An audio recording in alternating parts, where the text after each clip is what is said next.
Lesson 29, Percents. Learning targets. I will be able to solve percent problems using proportions and using percent equations.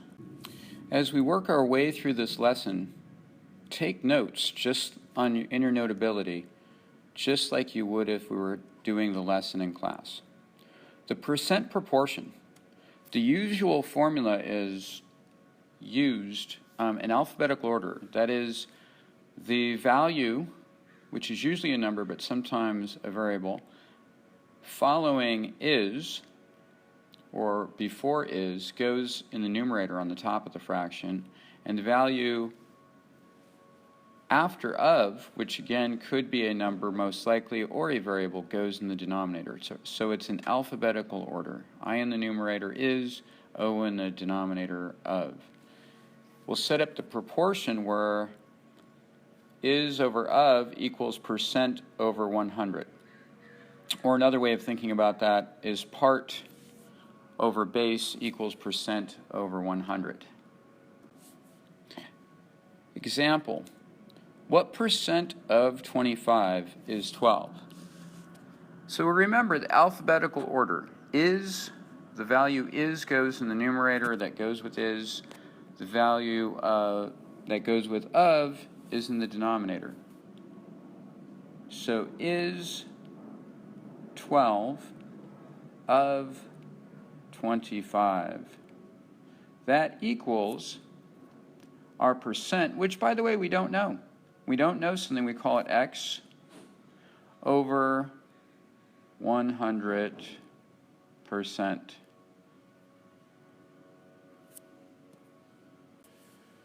Now the way, of course, that we solve a proportion, now that we've created a proportion, is cross product or cross multiplying. So denominator on one side times numerator on the other, and then the exact same thing on the other side, denominator times numerator.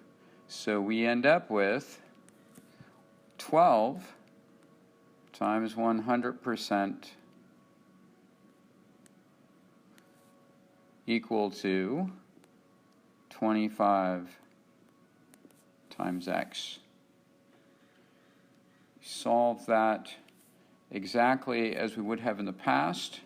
So I have 12 times 100%, which is going to give me initially 1,200%. And yes, you can have more than 100% in mathematics, equals 25x.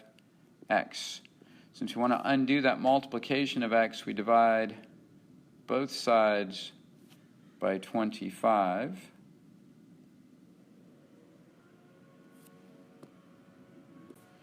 $1,200 divided by 25 is 48. So on the left I have 48%. 25 over 25, of course, is 1. And so we have 1x. So x equals 48%. Next example. What percent of 25 is 12? Since is goes with 12, and of goes with 25, I have 12 over 25. Equals, well, what? I don't know, because it's what? So it's x percent over 100%. Again, we cross multiply. And so we have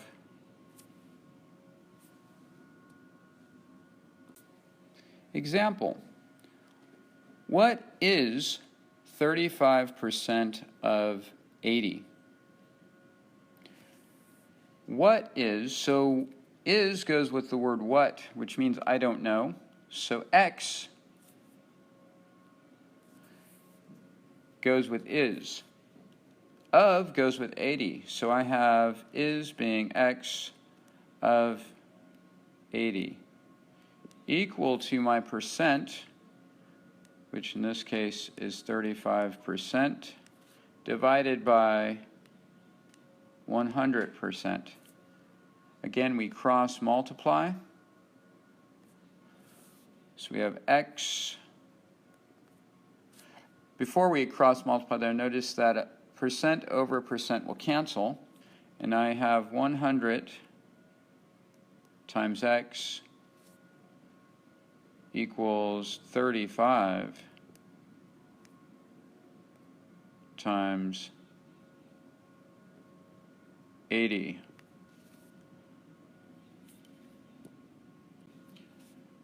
So we have 100x, 35 times 80 is 2,800. Divide both sides by 100 to get x all by itself. And we have 100 over 100 is 1, so x, the zeros that ending zeros, trailing zeros cancel off, and I'm left with x equals 28. And so 28 over 80 is 35, I should say 28 is 35% of 80. Example, 25% of what number is 40? Of what? Again, of goes with what? So of is x. Is goes with 40. So I have is over of. Alphabetical order. So is comes first, of comes second. So 40 is over x of equals 25% over 100%. And the percents cancel, cross multiplying. I get 40 times 100. And 25 times x. 40 times 100, just add up the zeros. I have 3 zeros, so 4 followed by 3 zeros is 4,000. 25x. Since 25 is multiplying x, we undo that with dividing by 25 on both sides. 25 over 25 is 1. 25 goes into 4,160 times. So I have x equaling 160. And so 25% of 160 is 40. So 40 is 25% of 160. Our next example is about clothes. And who doesn't like to shop for clothes?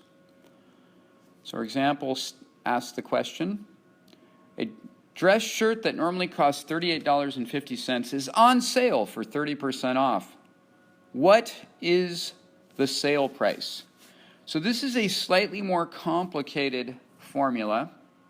So what we have is sale price equals original price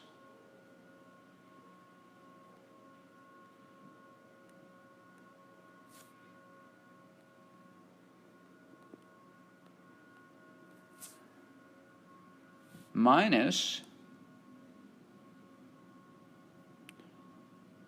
percent off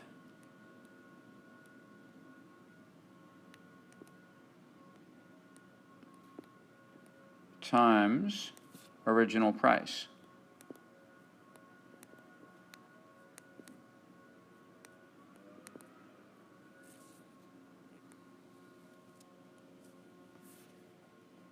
So here, the sale price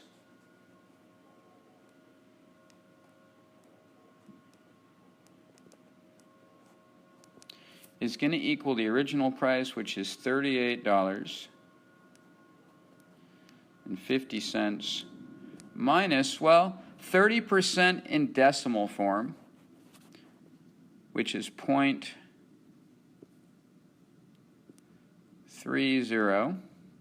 times the original price, which was 38.50.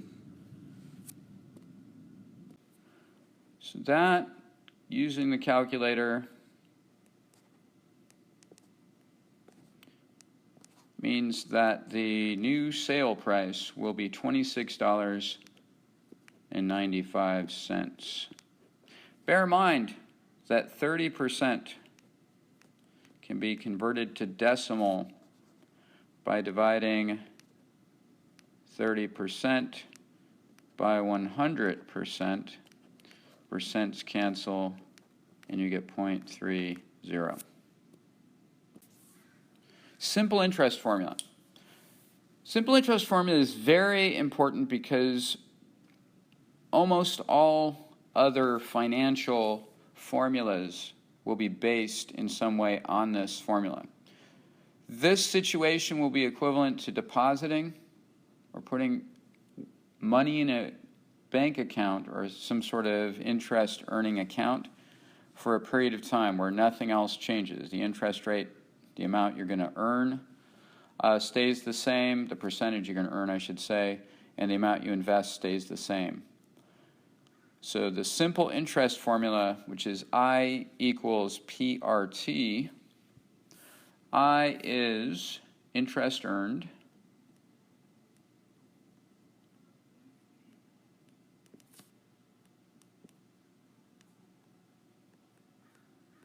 P is the principal, or amount invested,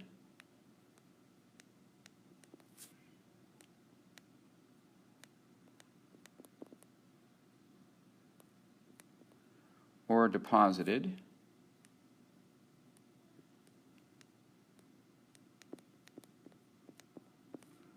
R is your rate of interest,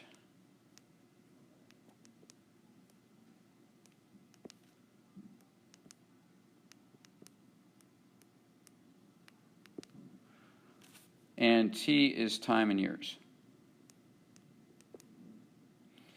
or at least usually in years.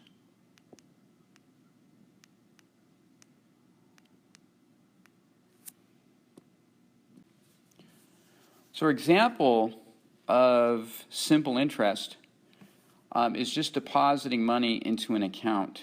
And the critical thing about putting money into an interest earning account is you're going to be making money without having to work. In other words, the money sits there and grows, and it's not like you're having to wash dishes or fill out forms or do something to make that money grow. The bank is paying you to borrow your money so that they can then lend money to other people at a higher interest rate. That's sort of the basic way that they make money. There's other ways they make money, but that's sort of the basis of what banks do with money. So in this example, if you invest $50 into a bank account with a simple interest rate of 4.5%, how much interest will you have earned after 5 years? So we have a formula. Again, the interest we earn will equal the amount we deposit or invest, which is the principal, times the rate that our interest will grow times the number of years. So what we have to do is identify each piece of this. So the principal is the amount we invest. That's going to be $50. The rate of interest is going to be 4.5%. And again, dividing 4.5 by 100, I get 0.045. And time in years will be 5 years. So I take that information and I plug or substitute those values into the formula at the top for the simple interest.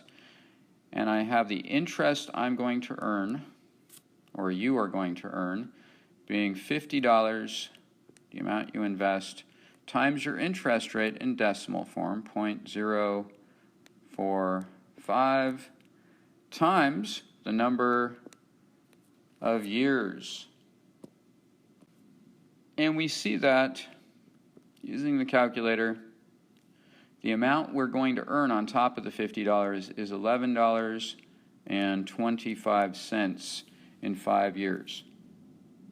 So one thing to keep in mind, obviously, with interest, time is really important when you're trying to invest money. The length of time that the interest grows is very important. Then the other thing is, of course, the more money you invest, the more money you're going to make. If this were $1 million, you'd have a whole lot more than $11.25 at the end of those 5 years. So that'll be the end of the video lecture. Remember that it's important that you think of questions, that you are proactive, and you're taking notes. And I hope you and wish you the greatest of luck in your mathematical endeavors.